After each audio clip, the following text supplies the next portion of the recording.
ایک سوال مجھے اجازت دیجیے آپ سے کروں، چونکہ اس کیس سے آپ بڑے منسلک رہے ہیں اور بڑے قریب سے منسلک رہے ہیں، چونکہ اب سپریم کورٹ نے فیض آباد دھرنے کے ماسٹر مائنڈ کو تلاش کرنے کا کہا ہے، تو آپ سمجھتے ہیں کہ سپریم کورٹ جو فیض آباد کا دھرنا کا ماسٹر مائنڈ ہے اس کو تلاش کر پائے گی اور اس کو سزا بھی دے دے گی؟ اور مسلم لیگ نون جو کہتی تھی کہ جی احتساب کرو احتساب کرو، تو آپ سمجھتے ہیں کہ اس کے اندر احتساب ہونا چاہیے؟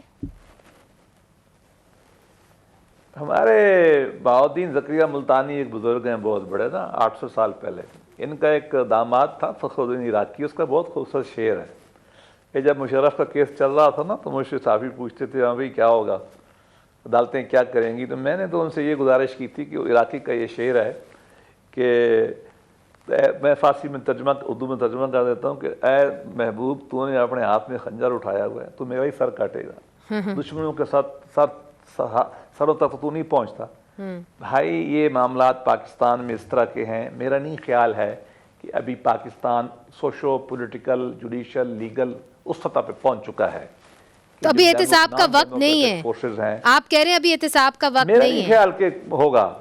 خواہش اپنی جگہ پر ہے، خواہش ہے میری، ہم نے کوشش بھی کی تھی مشرف صاحب کے ساتھ کی تھی، اور بالکل آپ کو پتا ہے کہ پھر لاہور ہائی کورٹ نے کیا کیا تھا۔ بہرحال میں تو آپ اس لیے پہنچا ہوں کہ ہمیں ٹروتھ ریکنسیلیشن کمیشن بنا کر آگے بڑھنا چاہیے۔ میں اینی وٹنس ہوں 14 کے دھرنے کا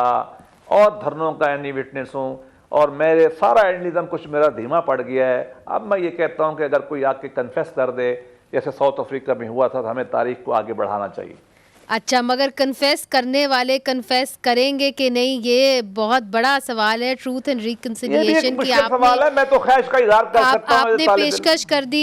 یہ بھی پوچھیں گے کہ یہ ممکن ہو سکتا ہے؟ چونکہ میرا تو خیال ہے کہ اب شاید پی ٹی آئی بھی ٹروتھ اینڈ ریکنسیلیشن کمیشن چاہے،